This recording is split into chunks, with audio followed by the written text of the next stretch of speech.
Salamu alaiki ya sayi bata mai farin haniya da haske na fuska. Dalili ne ya kawo ni gare ki dan kina da abin da zuciya ta dauka. Ni ba za da guje ba ko in sare, dan akan kawadar ki zan jure duka. Ni a gona yanzu kin zarce yar kowa, idan na samu ki ai na kwashe haraka.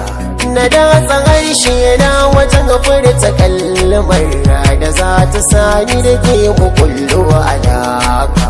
Ba zan yi kuka ba inda ga daga ki, aminiya ta kuma abinci da doki.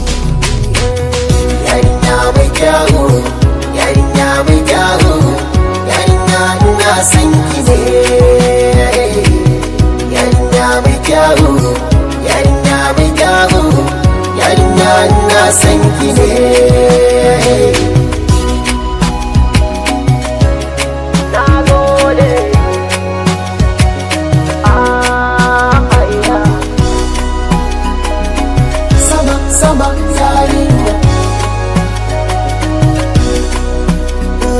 Tunanina yana ce dalili da ke kadai zan kare daga rayuwata.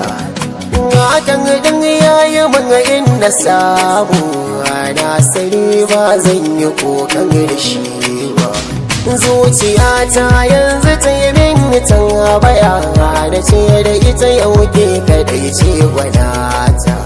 Gari da dama kuma ina za na kwana, masoyiya ta ke kadai ce muradi.